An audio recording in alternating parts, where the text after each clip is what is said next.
So staff has some responsibilities when it comes to the van in terms of cleanliness and making sure kids aren't eating in there and that we clean it up every day. Also, of course, like using the pre-trip checklist, which we're going to go over on the next slide, as well as ensuring that it's gassed up. So either, letting the director of programming know, or ideally letting her know, and then when it's like a quarter tank full, grabbing the specific gas card that we use to purchase gasoline, and that's going to, when we go to the pumps to fill up the vans, we have to use holiday stations for these cards. It's going to ask for your odometer readings. You might want to snag that ahead of time, as well as it's going to ask for the code that's on the back of the card, and that's taped on the back of the card. And then maintenance, if you ever see any lights come up on the dash, let the director of programming know right away. Returning the keys, I keep them, I can see them right here. They hang near the front door. It should be returned at the end of the workday. And then safety, and we're going to go into this quite a bit more. So, like I said, this is the daily checklist, and before any day before you're traveling, you're looking, is my exterior okay? How am I on gasoline? Are my lights in the right working order? Mirrors, are those where I can see effectively?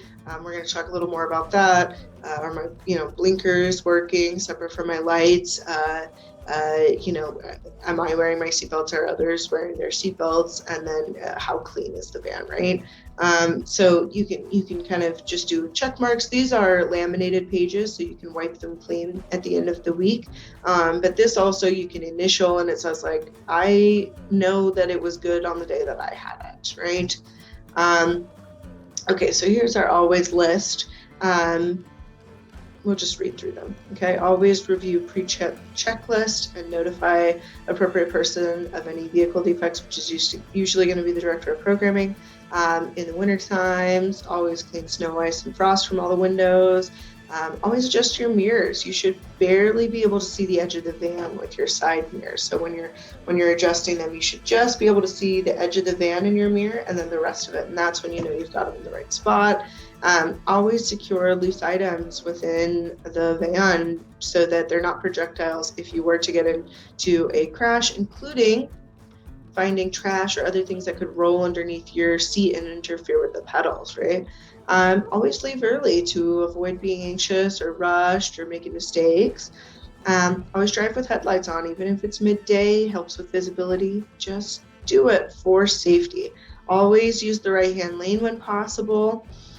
You should be scanning your mirrors every 3 to 5 seconds. Always being patient and courteous rather than aggressive. Having road rage or driving aggressively, or even speaking aggressively can be unsafe. It's going to reflect poorly on the Boys and Girls Club, and certainly as far as examples go, we have had folks call in and say, I just saw your blue Boys and Girls Club van, and they were cutting people off and they were shouting aggressively in the vehicle. So the community does notice what our staff are up to, and we want to be considerate about how we're being perceived when we are doing work for the Boys and Girls Club on behalf of club. Even if we don't have kids in the van, our vans are very identifiable, and that's a blessing and a curse, right? So we have to be conscientious of that. Always stop if fatigued. This especially applies to summer club driving if we're going on a longer road trip to a lake, an hour there, an hour back kind of thing. Always avoid backing up when possible. You might not know this, but apparently 70% of van crashes are from backing into a stationary object, and that's just probably because it's so big and so long. And though we have rear view mirrors and actually backup cams on our most of our vans, when we're backing in or backing up, that's when we are most likely to hit something. So always try, if possible, to back in when you arrive rather than when you leave. And if you can, backing up to the left, to your side when possible, because you have most visibility there. I hope that makes sense. As well, use your emergency flashers every time you're backing up in case there's someone back there, or other objects that it could reflect off of, and possibly a spotter. But if you do have a spotter to help you back up, make sure you coordinate your signals ahead of time. What does this mean? What does this mean? What does this mean, right? What symbols are they going to be using? So just a reminder there. Always buckle seatbelts, of course, before you drive away. Oftentimes with our kids, we do knucks for bucks, and they put their knucks up in the air once they have their buckles on. Ensure booster seats are used. So Montana state law is that any children under 6 years of age or under 60 pounds, and they would need to be over 7 and over 7, or, over 60 pounds to be able to be out of a booster seat, but they need to be sitting in that. Why is so that the seatbelt hits them in the right place. Otherwise, it might be kind of choking at the neck, and we want it to lay more comfortably across the chest. And I will just speak from experience here, though your kids initially might not want to be in booster seats, they're much more likely to wear their seatbelts once they do ride booster seats, and that's because it's just more comfortable, and you're going to get less instances of little kids putting them behind their heads because it's kind of inconveniently choking them at the neck. And then last one, always take a first aid kit, and there should be one in the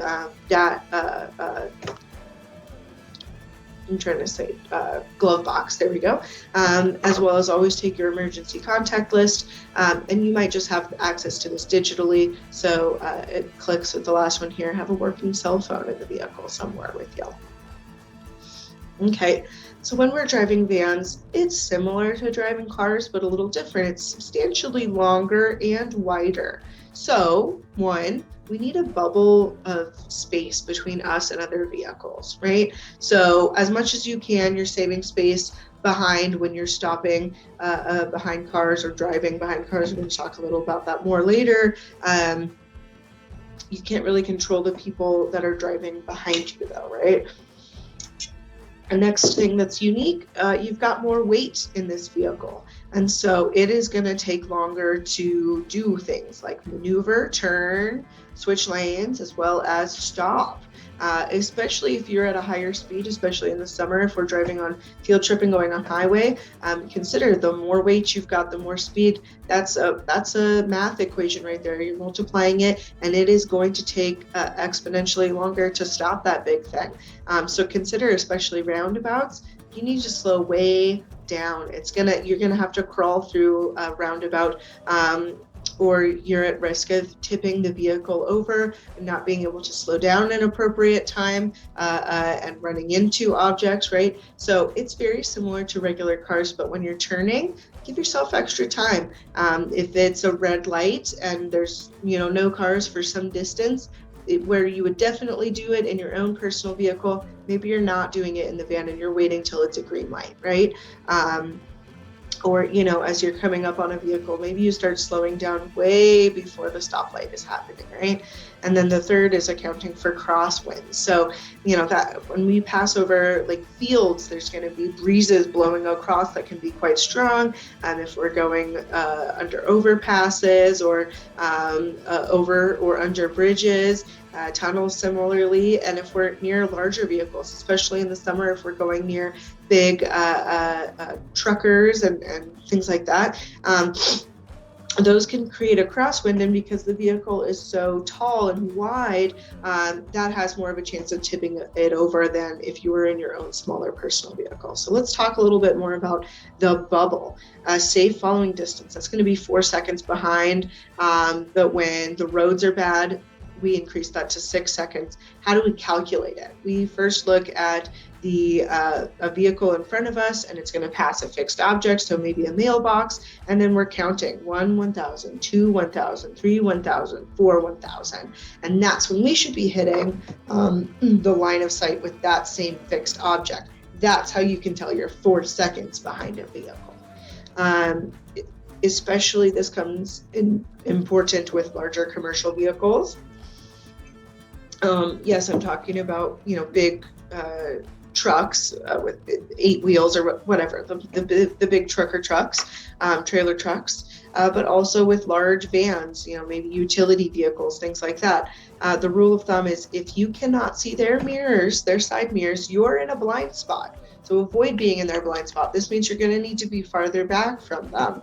Especially be cautious of their wide right-hand turns. If they're turning, even if they're in the far lane and you're going to be in the smaller lane, they can jackknife, and you can get caught in that. So avoid turning during their wide right-hand turns at the same time and wait around. Also, when we're stopping, like I already mentioned for bubble, but let's get a little more specific about it. As we're coming to a stoplight, there's other vehicles in front of us. You should stop in time that you can see not only their tires, but a patch of pavement behind them as well. And that's when you know you've got a safe bubble between the two of you. Okay, and now this is, accounting for crosswinds and those kinds of things. So how are we going to reduce rollover? And that's going to be by slowing below posted limits. So yes, it says you can go 80 on the highway, but at maximum in these vans, you should be going 60 miles per hour, especially when you have the kids in the van. You just have a lot of other lives you're responsible for at that point, and you should just be taking it slower because crashes can be worse in these vehicles, and it takes longer to, slow it down or maneuver with it, right?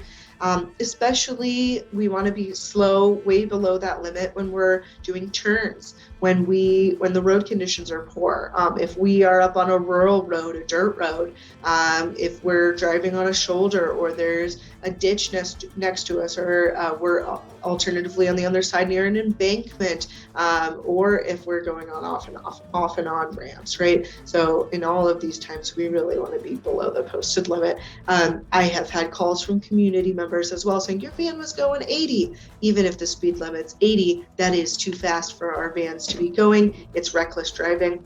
And it is not as safe as doing it in a personal vehicle. Okay, some more driving practices. You need to be able to do head counts. Oftentimes we're using the vans, we're transporting kids. So as they're getting in the vehicle, okay, I've got 15 kids in the vehicle. 15 kids are buckled up. Okay, great. Everybody's still here. As they exit the vehicle, great. All the 15 are still here. And then once we've arrived to the destination, they get out of the van and into the building. Great. My 15 are still here. So lots of head counts. Cell phones, obviously, it's Montana state law. We shouldn't be using them in the vehicle. We're setting examples for kids. We need it to be safe. So if you're using it for GPS, do it before. If you need to take a call or adjust your GPS, we park and we do it while the vehicle is parked. Okay, before entering an intersection, you want to scan every direction and cover the brake so that you could brake it at short notice. Things we're looking for in there, changing traffic signals, vehicles running red lights, or making a right turn on red, things that are a little bit unexpected but happen, pedestrians or bicyclists or animals. We're also going to be looking for trains and buses, those big vehicles that need more time or have more blind spots, right? Okay, if we're going to be turning, you want to turn signal continuously at least 100 feet before turning. So this is maybe more than you're used to doing. Maybe you already do this, but be intentional about it. Know where you're headed ahead of time and give a lot of warning with your turn signals. When changing lanes, you're always going to want to check your blind spots. Here's how you do it in your van. You first lean forward in your seat to change your side angle, and then you turn your head, whichever direction you're turning, right? You're going to need to watch for animals, especially when we're going on the highways in the summer. And then in the case that this happens, and let's hope that it does not, if your van's wheels drop off the roadway, you gradually reduce your speed and steer back onto the roadway when it is safe too. Things you need to avoid: panicked steering and hard braking, which is overcorrecting. So you might be jerking it back on. You're going to cause more harm than good. Or hard braking because you're scared about the situation. It's much easier if on the van, if it gently slows itself down rather than a jerk stop, which can cause a reaction. Also, keeping both hands on the wheel, right? they say 9 and 3 or 8 and 4. This also is going to, reduce arm fatigue and driving injuries if we keep our hands on the wheel, as well as we're going to maintain more control over the vehicle. Here's a little expectation setting for kids in the vans. They should enter in an orderly fashion, sit down, buckle up right away. This is something you might not have considered, but in a big van like this, it's best if we distribute from side to side and kind of balance, as well as sit towards the front of the vehicle rather than stacked up on the back of the vehicle, right? So kind of consider those dynamics. And then kids should remain seated while the vehicle's in motion, follow the driver's instructions, keep their body parts inside the vehicle at all times, keep the aisle clear, quiet. So, different rides, different days, different energy levels. However, my rule of thumb is always that no screaming in the car. We save that for like emergencies, right? And it should never distract the driver, right? And the driver should really be able to hear everybody in the van. So soft conversation's okay, playing music's okay, but when it starts to get really excessively loud and you wouldn't be able to drive safely because of the distraction in the vehicle, that's when we have issues. Be respectful and courteous, and then when leaving, leave in an orderly way. And importantly, I often say, oh, we're in a parking lot, so be car aware.